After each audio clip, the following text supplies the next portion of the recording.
कि हमारा परम सौभाग्य है कि हमारी भारतीय जनता पार्टी के राष्ट्रीय महामंत्री और राज्यसभा के सदस्य ओजस्वी तेजस्वी लोका हमारे राजस्थान के सम्मानीय प्रभारी आदरणीय राधा मोहन दास जी अग्रवाल साहब का हमें मार्गदर्शन मिलेगा। और आप सब जानते हैं कि हमारे सह प्रभारी तो मैं सोचता हूँ कि अब इनको तो यहाँ की नागरिकता दे देनी चाहिए। पूरे राजस्थान की कई बार अलग जगह की जिन्होंने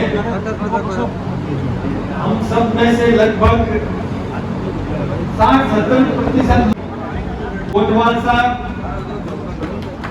और राज्यसभा के सदस्य रहे और राज्यसभा के सचेतक भी रहे और हमारे अपने आदरणीय नारायण जी पंचारिया साहब और शेरगढ़ का शेर कहे इनको आदरणीय बप्पू सिंह जी राठौर साहब। ऐसे कहते हैं कि राठौर भाई भाई बाकी कौन कहां से आई। मेरे अग्रज मेरे भाई हम सबके साथ और आप सब जानते हैं अपने क्षेत्र के कार्य में और हिंदुस्तान में मंत्री भी रहे अपने से क्षेत्र के जाने पहचाने आदरणीय CR चौधरी साहब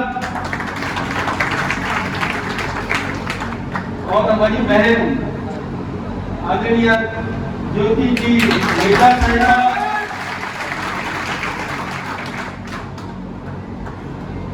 अपने मेड़ता से विधायक रहे राम जी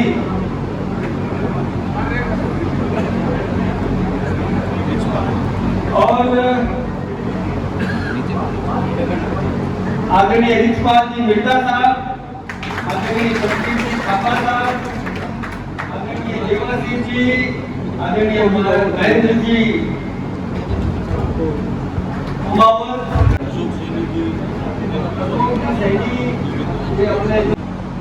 लेकिन हम समय की बदलते रहे।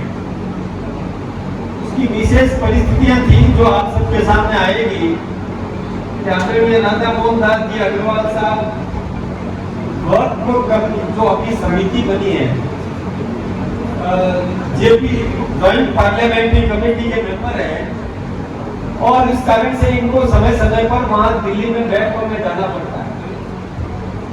इस कारण से हमें तारीख बदलनी पड़ी। इसके लिए मैं फिर से आपसे एक बार क्षमा प्रार्थी हूँ। बार बार आपको समय दिया, तकलीफ हुई, समय पर हम पहुंचे नहीं और आप सोचते रहे कि ये बैठ के क्यों टाल रहा है, क्या कारण है। तो उसका कारण मैंने आपको बताया कि हमारे प्रभारी जी को बार बार बैठकों में जाना पड़ता है। जॉइंट पार्लियामेंट्री कमेटी के आप सम्मानीय मेंबर हैं और इनको वहाँ पर बैठकों में जाना पड़ता है, तो इसके लिए हमें ये बैठक का समय बार बार बदलना पड़ा। आज जो मुझे बताया गया कि ये जो बैठक है इसमें हमारे जिला के पदाधिकारी, हमारे मंडल के अध्यक्ष जितने भी मंडल है उनके और बाकी जो इस क्षेत्र का काम लगातार चुनाव में संभाल रहे हैं ऐसे सम्मानीय कार्यकर्ता यहाँ विराजमान है। कुछ कार्यकर्ता जो दूसरी बैठक में आने के हमारे सम्मानीय आदरणीय कार्यकर्ता है, इसलिए मैं उन सबका सम्मान करता हूँ। आप सबका बहुत बहुत अभिनंदन। और एक बात आपके सामने मैं रखना चाहूँगा, आज अभी एक तो सदस्यता अभियान चल रहा है। आप सबको पता है सदस्यता अभियान चल रहा है और सदस्यता अभियान नए सिरे से शुरू होगा। हिंदुस्तान में हमारी सबसे बड़ी पार्टी के सम्मानीय अध्यक्ष को भी पहली बार फिर से बनना पड़ेगा सदस्य। पहले से वो बने हुए हैं। हमने 2014 में सदस्यता अभियान चलाया था जिसमें हमने राजस्थान में लगभग 82 लाख सदस्य हमने बनाए। लेकिन 2020 में जो एक्सटेंशन हुआ उसमें फिर 50 लाख सदस्य हमने बना दिए, 54 लाख। इस प्रकार से 1 करोड़ 24 लाख सदस्य हमने बना दिए दोनों। चरणों में। अब उन सबको फिर से सदस्य बनना है और कुछ नए लोगों को भी हमको इसमें जोड़ना है। तो ये हम सबको पता है कि आपने सदस्य बनाया, चालू है। देखो बहुत होशियारी से जवाब दिया है, लेकिन जवाब ऐसा है, लेकिन जितने टीम के पास में है, आपने जो काम किया, आप कह रहे हो हमने काम किया, लेकिन कितना किया इसका परिणाम इनके पास में है, बहुत संतोषजनक नहीं है। संतोषजनक नहीं है तो फिर हमको संतोषजनक करना है। सदस्यता अभियान को हमें बहुत अच्छे तरीके से करना है।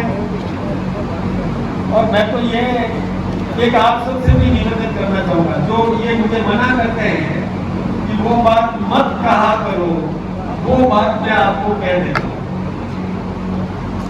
आप में से कुछ लोग जनप्रतिनिधि बनना चाहते हैं, जो चाहते हैं कि हम राजनीति करें, कुछ आगे बढ़े, हमको मौका मिलना चाहिए पंचायत समिति का चुनाव लड़ने का, हमको मौका मिलना चाहिए म्यूनिसिपैलिटी का चुनाव लड़ने का, हमको मौका मिलना चाहिए विधानसभा और लोकसभा और बाकी सब चुनाव लड़ने का, जिला परिषद का चुनाव लड़ने का, ये मौका मिलना चाहिए। कई लोग सोचते हो ये एक स्वर्ण अवसर है, ये सदस्यता अभियान, ये स्वर्ण अवसर है आपके लिए कि आप अधिक से अधिक जनसंपर्क कर सकते हैं। इसके माध्यम से आप इलाके में जा सकते हैं, किसी की मोहल्ले में गए, प्रत्येक घर से आप अपना सजीव संपर्क बना सकते हैं। ये मौका है आपके सामने, और जो बड़े लोग हैं उनके सामने भी मौका है। वो विभिन्न गांवों में जाकर के और अपने कार्यकर्ताओं का आह्वान करके अधिक से अधिक भारतीय जनता पार्टी के सदस्य बनने का प्रयास करें। और सीधा सा है, आपको नंबर दिया गया है 8800002024। इस नंबर पर आप अपने मोबाइल से डायल करेंगे, यानी आप अपने कार्यकर्ता को समझाएंगे और फिर उससे जो मिस कॉल से लिंक मिलेगा, उसको आप लिंक को क्लिक करेंगे तो उसके बाद एक फॉर्म खुलेगा, उसका आप भरो, वो सदस्य बन जाओगे। और इसको लेकर के आप औरों को भी जोड़ सकते हैं, इस लिंक को औरों को भेज करके अपनी सदस्य संख्या बढ़ा सकते हैं। तो जनप्रतिनिधि के लिए तो सबसे बड़ा स्वर्ण अवसर है कि हम इस अवसर का लाभ लें और प्रत्येक क्षेत्र में छा जाए, रूप से छा जाए, एक अभियान चलाएं। और प्लानिंग इस प्रकार से भी की जा सकती है कि हमारा जो छोटा कार्यकर्ता है पीछे के स्तर का, वो गली में घुसे, आज जितना समय मिला, जितने घर तक हमने संपर्क किया, उसके बाद में दूसरे दिन उसके आगे से शुरू करें तो कोई छूटेगा भी नहीं। हमारे जो पंडित दीनदयाल जी उपाध्याय ने एक बात कही थी, मैं सबके लिए कह रहा हूं, ध्यान रखना। उन्होंने कहा था कि आज जो हमारा विरोधी है, कल वो हमारा समर्थक बने। हम इस प्रकार का प्रयास करें, आज जो हमारा समर्थक है, कल वो हमारा मतदाता बने। आज जो हमारा मतदाता है, कल वो हमारा कार्यकर्ता बने। जब हमारी ये सोच है, लड़ना नहीं है किसी से। कोई कहे कि नहीं मैं सदस्य नहीं बनता तुम्हारी पार्टी का, कोई बात नहीं भाई, कल तेरे समझ में आएगी तो कल बन जाना, 2 साल बाद समझ में आए तो 2 साल बाद बन जाना, कोई चिंता की बात नहीं। लेकिन हमको प्रत्येक व्यक्ति से संपर्क करके इस विश्व की सबसे बड़ी पार्टी में जोड़ने का काम करें। और हमको खुशी तब होती है जब हमारे घर में कोई नया बच्चा जन्म लेता है, तो खुश होते हैं ना आप सब। तो ऐसे ही कोई नया व्यक्ति हमारा पार्टी का सदस्य बने तो हमको खुश होना चाहिए। ये हमारे यहाँ एक परिवार का सदस्य बना, हमारे घर में कोई लोग शादी करके आती है तो हम लोग बाजे से उसका स्वागत अभिनंदन करते हैं। तो हमको ये प्रयास करना चाहिए कि कोई हमारे यहाँ सदस्य नया बना है तो हमको खुशी मनाना चाहिए। इसलिए हमारी परिवार में वृद्धि करो, इस परिवार में और लोगों को जोड़िए, उनको पंचनिष्ठा समझाइए। हमें राष्ट्रीय चरित्र पैदा करना है इस देश के अंदर, राष्ट्रीय चरित्र, देशभक्ति का भाव पैदा करना है। हमारे तो श्रेष्ठ नेताओं ने ये बात कह दी कि किसी की पूजा पद्धति कोई हो, हमको कोई आपत्ति नहीं है। कोई मंदिर जाए, कोई मस्जिद जाए, कोई गुरुद्वारा जाए, कोई कहीं भी जाए, लेकिन राष्ट्र भक्ति उसमें होनी चाहिए, राष्ट्रीय चरित्र उसमें होना चाहिए।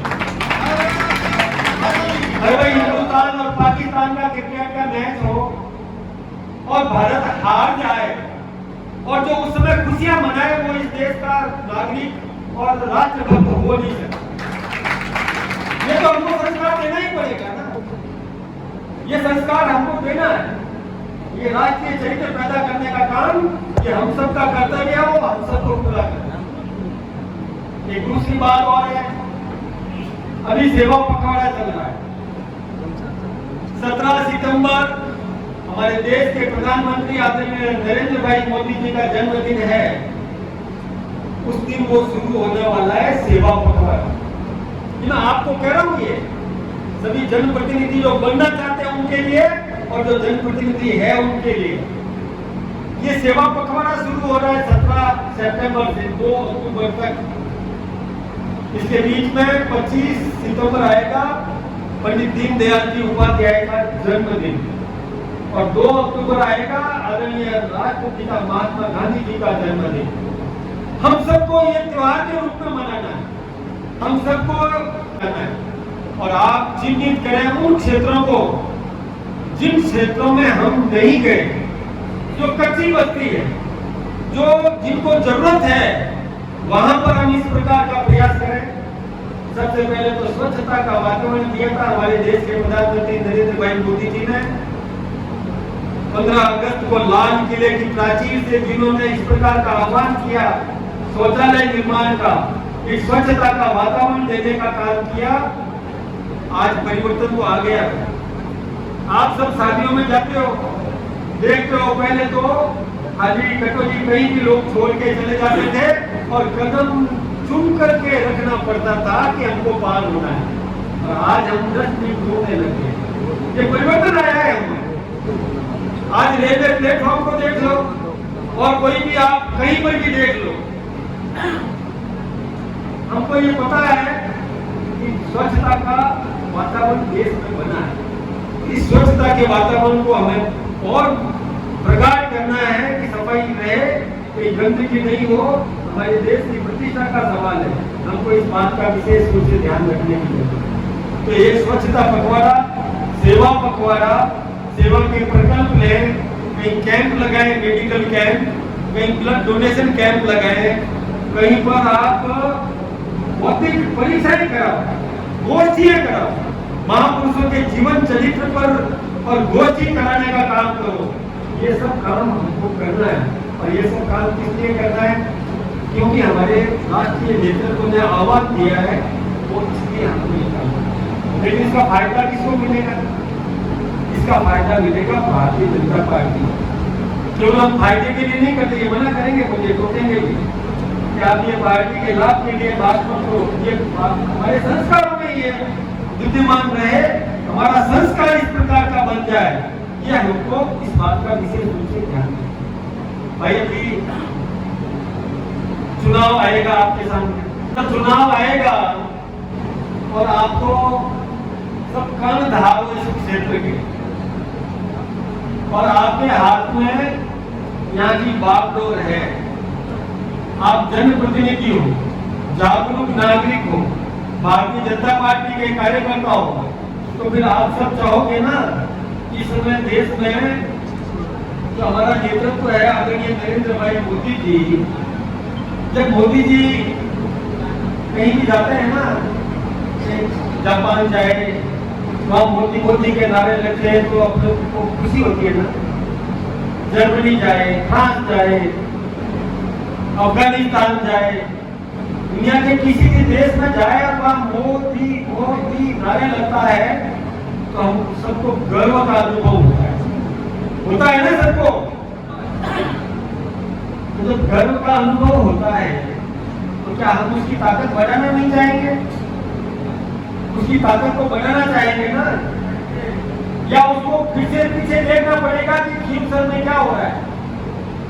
उसको वापिस अपना नीचे धरातल पे आप दिखाना चाहोगे या ये कहोगे दुनिया में आप भारत का मान बढ़ाओ, आप तो दुनिया में भारत का परचम फहराओ, ये ठीक सर हम संभाल लेंगे, ये कहने की स्थिति में होगी नहीं?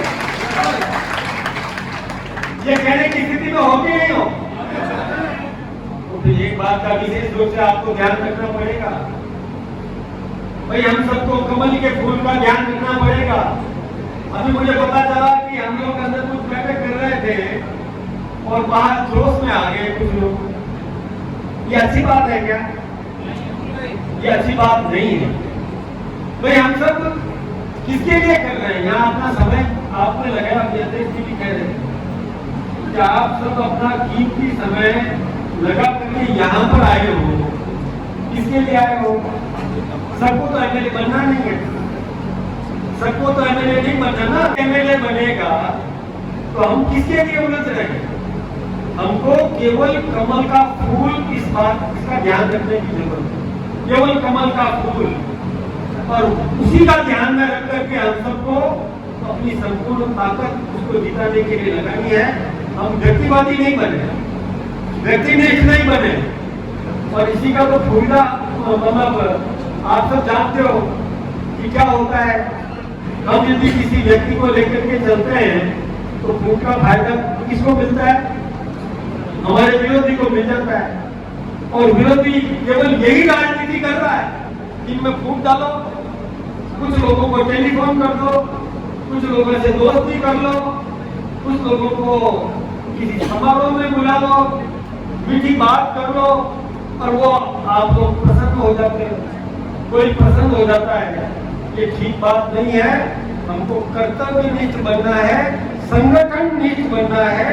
और जो जिस पार्टी के आप सदस्य हैं उस पार्टी को ताकत देने के लिए हम अपनी सामर्थ्य लगाएं, यह आज की आवश्यकता है।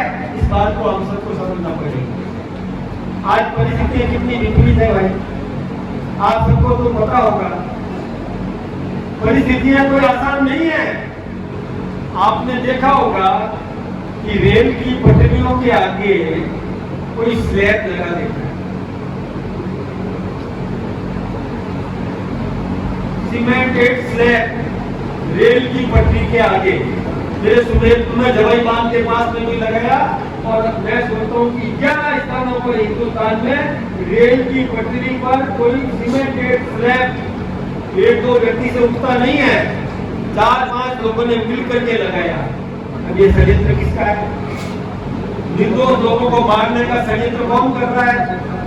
कोई तो शक्ति है ना हमारे यहाँ इस देश के अंदर, कोई तो ऐसी विकृत मानसिकता के लोग हैं जो इस प्रकार का घटिया काम कर रहे हैं और निर्दोष लोगों को मारने का षड्यंत्र कर रहे हैं।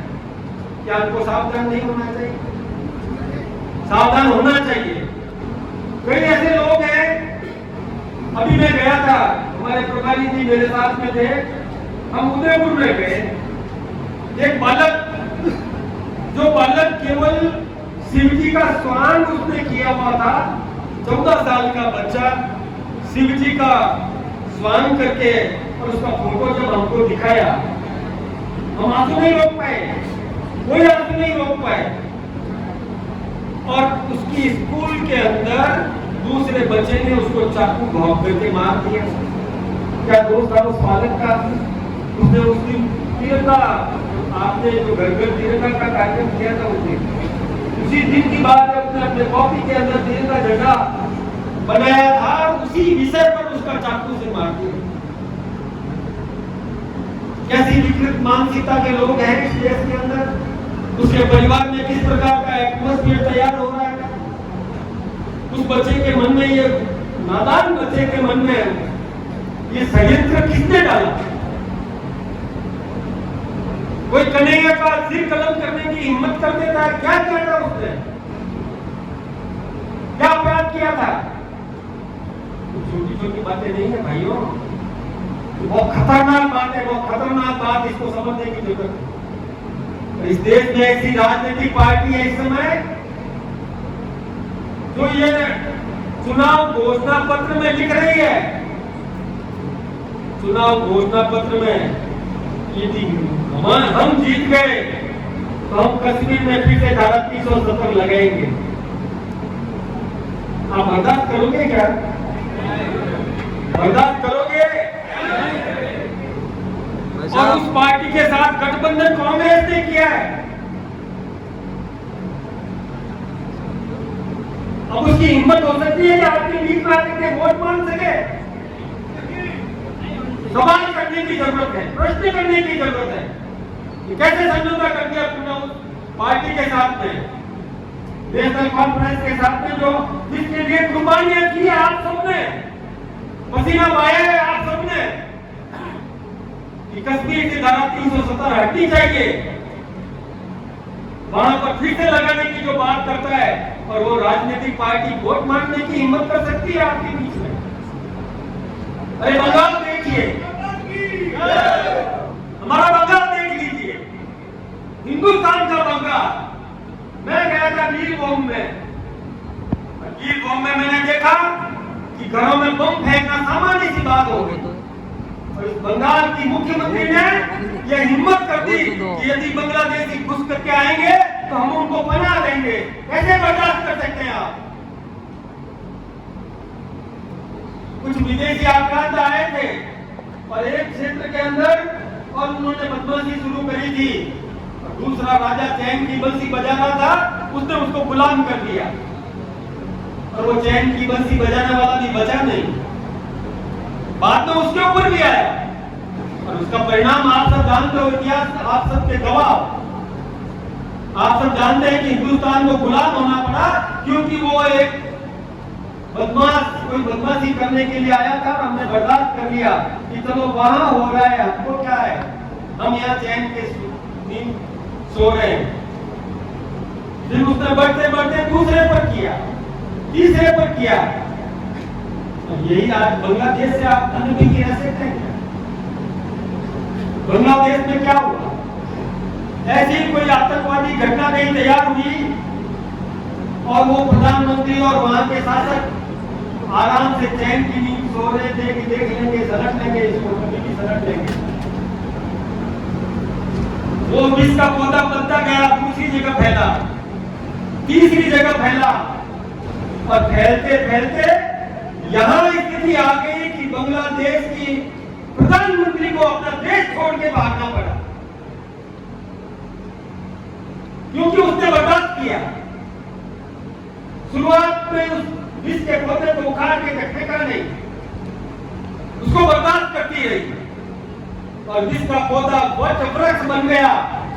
और जब तक की पराकाष्ठा होगी, पराकाष्ठा, थानों पर बदमाशों ने, आतंकवादियों ने कब्जा कर लिया।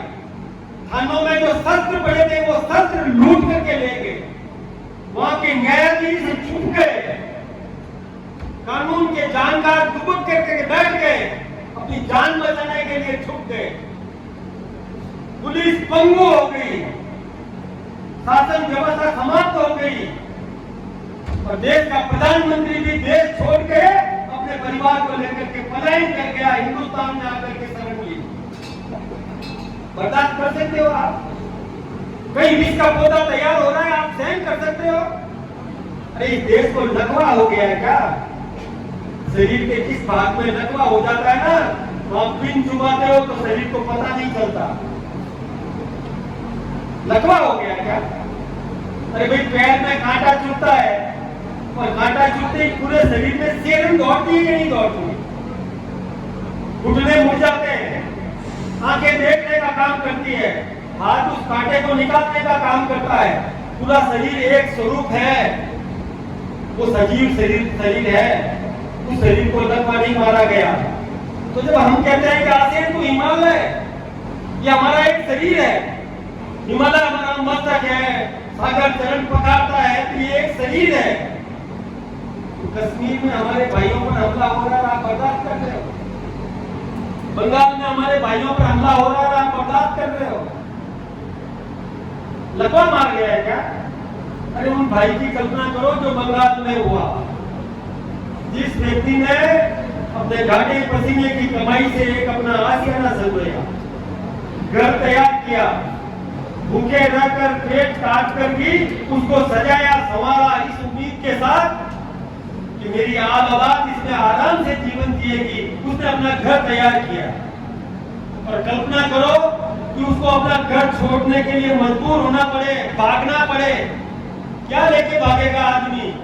सब कुछ छोड़ के अपनी बहन बेटी को, इज्जत को लेकर के निकलता है और उसमें से भी उसकी बहन छीन ली जाती है। क्या स्थिति बनी होगी उस व्यक्ति की, कल्पना कर सकते हो आप? और दूसरी तरफ वो व्यक्ति जो नजर टिकाए बैठा है कि ये भाग रहा है, इस घर पर मैं कब्जा करूंगा, और तीसरा कहता है कि ठहर जा, इसको पहले मेरी नजर थी, तू उसको परेशान कर, वो भागेगा, तू उसके घर पे कब्जा कर। विचार करो भाइयों, कैसे बर्दाश्त कर लो आप? अरे क्या हो गया, एक कैंडिडेट इधर हो गया, उधर हो गया, क्या फर्क पड़ता है? देश रहना चाहिए और देश में आम नागरिक का जीवन सुरक्षित रहना चाहिए, हमारा सम्मान करना चाहिए, हमारी प्रतिष्ठा रहनी चाहिए, दुनिया में भारत का मान रहना चाहिए। तो धन्यवाद दो इस नेतृत्व को, बैठे हैं हमारे सामने, इनको, इनकी पूरी टीम को, हमारे प्रभारी जी और आदरणीय नरेंद्र भाई मोदी जी और डोभाल को। डोभाल का नाम इसलिए ले रहा हूं कि उन्होंने संभाला बांग्लादेश को और तत्काल वहां पर वैकल्पिक व्यवस्था तैयार कराई। और ये तो कितने मार देते आप, गुस्से कितने मार देते, सेना कितना मार देती, लेकिन हमारी सीमा पर सेना खड़ी कर दी। ममता बनर्जी की परवाह नहीं की और वहां पर सैनिकों की एक कतार लगा करके और सुरक्षित अपने देश को रख लिया। धन्यवाद बोलो, कम काम नहीं किया। तो भाइयों, मैं आपसे ये निवेदन करना चाहता हूं कि आप लोग किस उलझन में फंसे पड़े हैं। हमारे रोंगटे खड़े नहीं होते क्या कि कोई ये कहे कि कश्मीर में फिर से हम कोई स्थिति पैदा करते हैं? हम बर्दाश्त कर सकते हैं क्या? ये कतई नहीं कर सकता। इस देश का स्वाभिमानी नागरिक किसी भी कीमत पर बर्दाश्त नहीं कर सकता। आपको पता है क्या गवाह है? रोम जल रहा था, नीरो बंसी बजा रहा था, तो क्या हासिल हुआ उस नीरो का भी हम सबको पता है।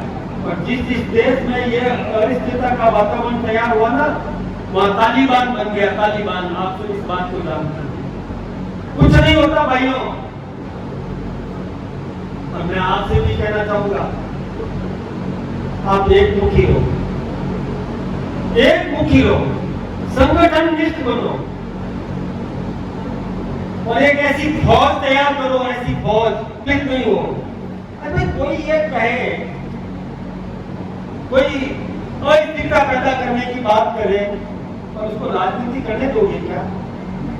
करने देना चाहिए क्या? तो फिर आपके यहाँ क्या हो रहा है? आपके यहाँ पर कोई अराजकता की स्थिति पैदा कर रहा है और आप सब मेरी दोस्ती, मेरी रिश्तेदारी, मुझसे प्रेम रखता है, इसमें उलझे रहोगे क्या?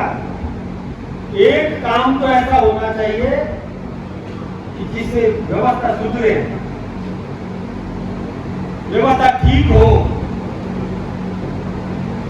हम विकास करना चाहते हैं, हम सर्वांगीण विकास करना चाहते हैं। और विकास कौन कर सकता है?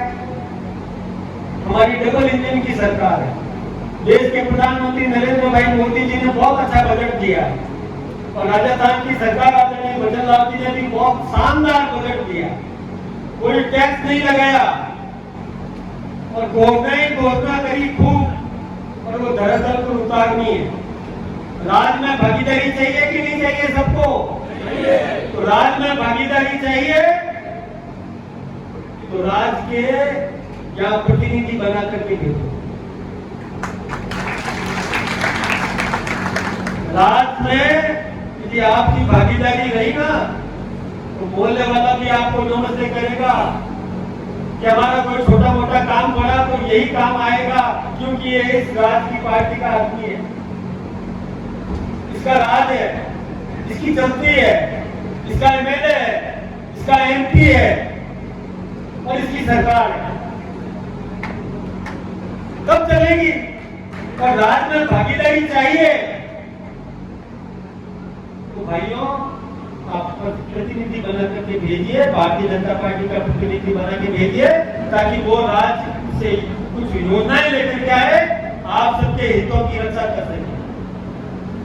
मुझे तो चिंता हो रही है कि कोई पुलिस में, कोई पटवारी के पास, कोई तहसील में, कोई कलेक्टर एसडीएम के पास, अरे हम किसकी तरफ देख रहे हैं?